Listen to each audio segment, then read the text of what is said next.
নমস্কাৰ ছাত্ৰ ছাত্ৰীসকল তোমালোক আটাইকে শিকোৱা অহাৰ আজিৰ পাঠলৈ মই ভৈৰৱ ছাৰে স্বাগতম জনাইছোঁ।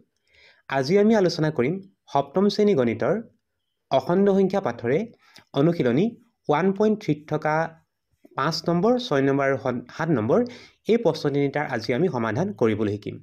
আহাচোন ছাত্ৰ ছাত্ৰীসকল প্ৰথমে আমি চাওঁ 5 নম্বৰ প্ৰশ্নটো। এই প্ৰশ্নটোত আমাক দিয়া আছে শ্ৰেণী পৰীক্ষা এটাত 20টা প্ৰশ্ন আছে। এটা পৰীক্ষা হৈছে যিটো পৰীক্ষাত 20টা প্ৰশ্ন দিয়া আছে। প্ৰতিটো শুদ্ধ উত্তৰৰ বাবে 5 নম্বৰ আৰু যদি প্ৰতিটো প্ৰশ্নৰ উত্তৰ শুদ্ধ হ'লে 5 নম্বৰ লাভ কৰিব আৰু প্ৰতিটো ভুল উত্তৰৰ বাবে বিয়োগ 2 নম্বৰ দিয়া হৈছে। আৰু পৰীক্ষাটোত এটা কথা ক'লে যদি পৰীক্ষাটোত যদি এটা উত্তৰ শুদ্ধ হয় তেতিয়াহ'লে তুমি 5 নম্বৰ পাবা। যদি কোনো এটা প্ৰশ্নৰ উত্তৰ কৰোঁতে যদি ভুল হয় তেতিয়াহ'লে তোমাৰ -2 নম্বৰ দিয়া হ'ব বা 2 নম্বৰ এটা কাটি দিয়া হ'ব। তেতিয়াহ'লে আমি প্ৰথমে চাওঁ আহা 5 নম্বৰখিনি এক প্ৰশ্নটো। এই প্ৰশ্নত দিছে যে এজনে সকলো প্ৰশ্নৰ উত্তৰ কৰিলে। 20টা প্ৰশ্ন আছিলে, এজনে কি কৰিলে আটাইকেইটা প্ৰশ্ন মানে 20টা প্ৰশ্নৰ তেওঁ উত্তৰ কৰিলে। কিন্তু দেখা গ'ল যে তাৰে 10টা প্ৰশ্নহে শুদ্ধ হৈছে, 10টা শুদ্ধ হ'ল। তেতিয়াহ'লে তেওঁ কেই নম্বৰ পাব আমি তেওঁ লাভ কৰা নম্বৰটো উলিয়াই দিব লাগে। আমি প্ৰশ্নটো যদি চাওঁ তাতে আমি দেখিছোঁ যে তাতে 10টা উত্তৰ শুদ্ধ হৈছে। মন কৰা 20টা প্ৰশ্ন আছিলে তাৰে 10টা শুদ্ধ হৈছে। 10টা যদি শুদ্ধ হ'বলৈ হয় তেতিয়াহ'লে বাকী 10টা কি হ'ব ভুল হ'ব। গতিকে শুদ্ধ উত্তৰৰ সংখ্যা কেইটা হ'ব 10টা হ'ব। তেতিয়াহ'লে 20টাৰ পৰা 10টা বাকী গ'লে থাকিব 10টা। সেই 10টা উত্তৰ তেতিয়াহ'লে কি হ'ব ভুল উত্তৰ হ'ব। এতিয়া আমি নম্বৰ কেইটা উলিয়াওঁ। প্ৰথমে আমি চাওঁ শুদ্ধ উত্তৰ বাবে। শুদ্ধ উত্তৰৰ কাৰণে 5 নম্বৰকৈ দিয়ে। যিহেতু 10টা প্ৰশ্ন আছে 10টা প্ৰশ্নত যদি 5 নম্বৰকৈ দিয়ে তেতিয়াহ'লে হ'ব 10 5 গুণ 50। শুদ্ধ উত্তৰকেইটা কৰাৰ কাৰণে পাব 50 নম্বৰ। ঠিক একেধৰণে ভুল উত্তৰবোৰ কৰাৰ কাৰণে কি হ'ব 2 নম্বৰকৈ তেওঁৰ কাট খাব বা 2 নম্বৰ কমিব। তেতিয়াহ'লে তেওঁ মুঠতে ভুল উত্তৰ কৰিলে 10টা। ভুল উত্তৰ কৰাৰ কাৰণে তেওঁ তেতিয়াহ'লে পাব 10টা প্ৰশ্নৰ কাৰণে পাব বিয়োগ 2কৈ নম্বৰ পাব। বিয়োগ 2কৈ 10 নম্বৰ 10টা যদি কৰে তেতিয়াহ'লে পাব বিয়োগ 20 নম্বৰ।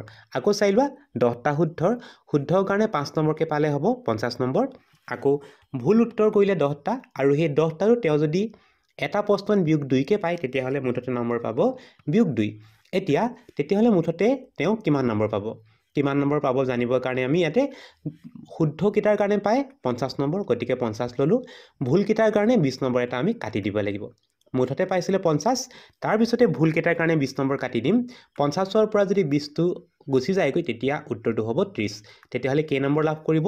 তেওঁ মুঠতে লাভ কৰিব 30 নম্বৰ। এবাৰ আমি চাওঁ ইয়াৰ 2 নম্বৰ অংশটো। 5 নম্বৰে 2 নম্বৰ অংশটো দিয়া আছে যে অন্য এজন ছাত্ৰই 5টা শুদ্ধ কৰিলে। মুঠতে প্ৰশ্ন আছিলে 20টা, 20টাৰ মাজৰ পৰা 5টা শুদ্ধ কৰিলে। 5টা যদি শুদ্ধ কৰে তেতিয়াহ'লে অশুদ্ধ সংখ্যা হ'ব অশুদ্ধ উত্তৰৰ সংখ্যা হ'ব 15টা। এতিয়া আমি নম্বৰবোৰ ভৰাম।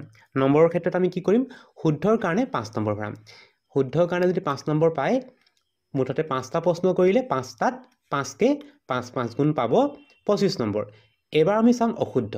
অশুদ্ধবোৰৰ কাৰণে -2কৈ নম্বৰ কাটে। ইয়াতে অশুদ্ধ কৰিলে 15টা।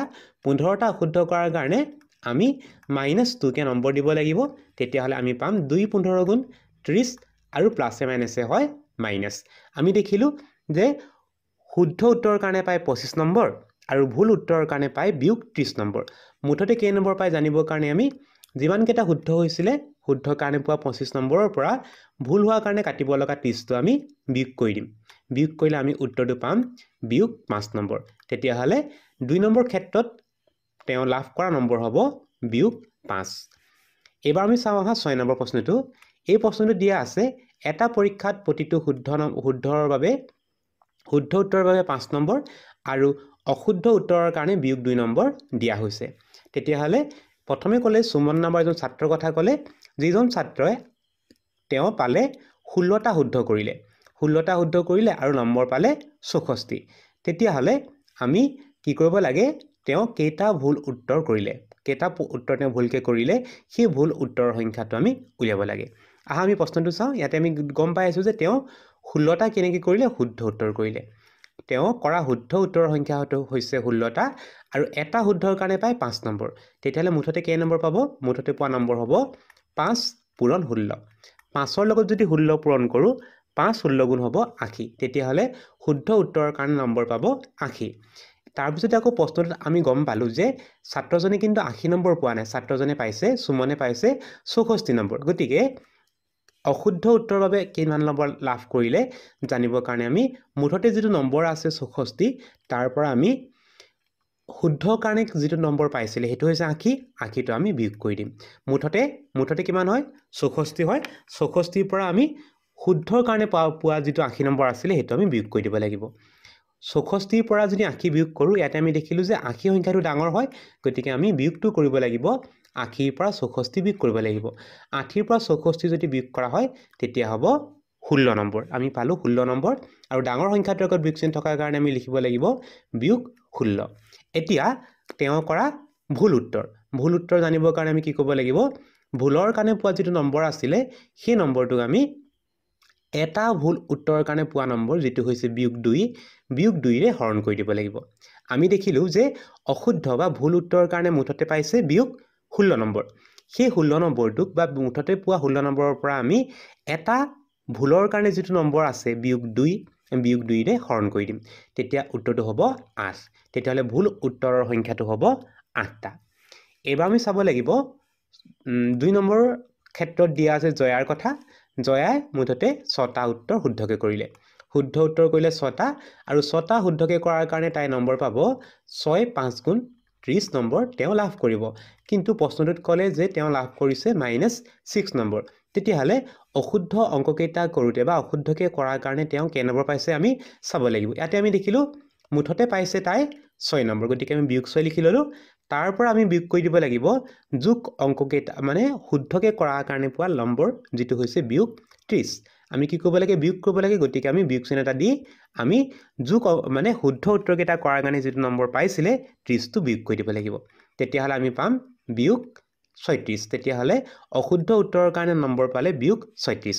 তেতিয়াহ'লে ভুল বা অশুদ্ধ উত্তৰৰ সংখ্যা কিমান জানিবৰ কাৰণে আমি 36ক এটা অশুদ্ধ উত্তৰৰ কাৰণে পোৱা নম্বৰ বিয়োগ 2ৰে হৰণ কৰি দিব লাগিব। 2 18 গুণ 36 হয়, গতিকে উত্তৰটো হ'ব 18। গতিকে ভুল উত্তৰৰ সংখ্যা হ'ব 18টা। এইবাৰ আমি চাওঁ আহা 7 নম্বৰ প্ৰশ্নটো। এই প্ৰশ্নটো দিয়া আছে ৰবৰ কোম্পানী এটাৰ কথা, আৰু তাত কি কৈছে প্ৰতি বেগ ৰবৰত 15 টকাকৈ লাভ পায় তেওঁলোকে 15 টকাকৈ, আৰু প্ৰতি বেগ বেয়া হৈ যোৱা ৰবৰৰ বাবে 8 টকাকৈ লোকচান হয়। যদিহে বিক্ৰী কৰিব পাৰে ভাল ৰবৰ হয় তেতিয়াহ'লে 15 টকা পাব। যদিহে ৰবৰ বেগটো কিবা এটা কাৰণে বেয়া হৈ যায় তেতিয়াহ'লে তেওঁৰ কোম্পানীটোৰ কি হ'ব 8 টকাকৈ লোকচান হয়। 1 নম্বৰ কথাটো দিছে যে কোম্পানীটোৱে এমাহত 1500 ভাল ৰবৰ বিক্ৰী কৰিলে।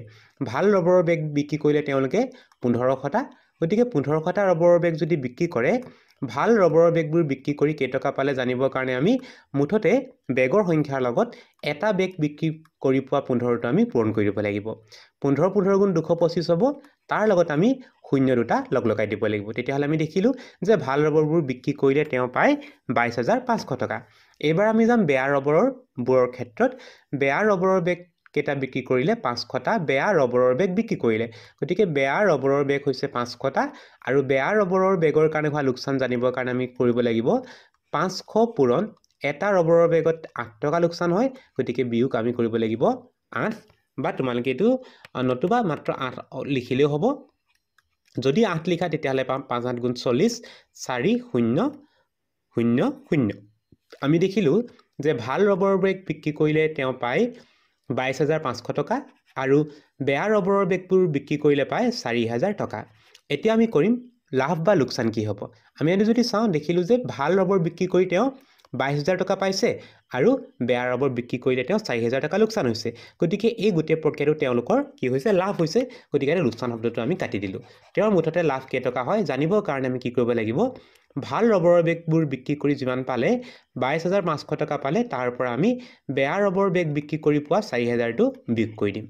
22,500ৰ পৰা আমি যদি 4,000 বিয়োগ কৰি দিওঁ তেতিয়াহ'লে উত্তৰটো হ'ব 18,500। গতিকে ইয়াতে মুঠতে কোম্পানীটোৰ লাভ হ'ব 18,500 টকা। এইবাৰ আমি চাওঁ হা 7 নম্বৰৰ 2 নম্বৰ অংকটো। ইয়াতে দিছে যদি 750 বেগ বেয়া ৰবৰ বিক্ৰী কৰা হয় তেন্তে লাভ বা লোকচান নহ'বলৈ মুঠ কিমান বেগ ৰবৰৰ বেগ বিক্ৰী কৰিব লাগিব ইয়াতে বেয়া ৰবৰৰ বেগ বিক্ৰী কৰিছে 750টা আৰু বেয়া ৰবৰৰ বেগ 750টা যদি বিক্ৰী কৰে মুঠতে লোকচান কিমান হ'ব আমি উলিয়াও লোকচানৰ কাৰণে আমি কি লিখিব লাগিব বিয়োগ চিহ্ন এটা দি দিওঁ বিয়োগ 8 750 বিয়োগ 8 পূৰণ বিয়োগ 8 আমি যদি পূৰণ কৰোঁ তেতিয়াহ'লে আমি পাম শূন্যটা দি লওঁ 5 7 গুণ 40 শূন্য উকলিলে 4 7 8 গুণ 56 56ৰ লগত 4 যোগ কৰিলে হ'ব 60 আমি দেখিলোঁ যে বেয়া ৰবৰৰ বেগ বিক্ৰী কৰিলে হোৱা লোকচানৰ পৰিমাণটো হৈছে যেটো লোকচান শব্দটো লিখিছোঁ গতিকে আমি ইয়াতে বিয়োগ চিহ্নটো নিদিলেও হ'ব গতিকে বিয়োগ চিহ্নটো আমি আঁতৰাই দিছোঁ যেটো লোকচান লিখাই আছে গতিকে লোকচান হ'ব 6000 টকা আৰু প্ৰশ্নটো মতে কি হ'ব লাগে লাভো হ'ব নালাগে লোকচান হ'ব নালাগে গতিকে 6000 টকা যদি তেওঁ লোকচান হ'বলৈ হয় তেনে ভাল ৰবৰৰ বেগো তেওঁ বিক্ৰী কৰিব লাগিব 6000 টকাৰ ৰবৰৰ বেগ বিক্ৰী কৰিব লাগিব আৰু এটা ভাল ৰবৰৰ বেগত দাম হয় 15 টকাকে গতিকে ভাল ৰবৰৰ বেগৰ সংখ্যা কিমান হয় জানিবৰ কাৰণে ভাল ৰবৰৰ বেগ যিটো মূল্য আছে মুঠতে 6000 টকা বিক্ৰী কৰিব লাগে তাক আমি এটা ৰবৰৰ বেগৰ মূল্য যিটো 15 হৰণ কৰিব লাগিব 15 যদি 6000 হৰণ কৰা হয় উত্তৰটো হ'ব 400 গতিকে ভাল ৰবৰৰ বেগৰ সংখ্যাটো হ'ব 400টা ভাল ৰবৰৰ বেগ হ'ব তেতিয়াহ'লে 400টা ছাত্ৰ ছাত্ৰীসকল আজিৰ পাঠটি ইমানেই আছিল আজিৰ পাঠটি ইমানতে সামৰিছোঁ নতুন এটি পাঠৰ আলোচনাৰ সৈতে তোমালোকক পুনৰ লগ পাম বুলি আশা ৰাখিলোঁ নমস্কাৰ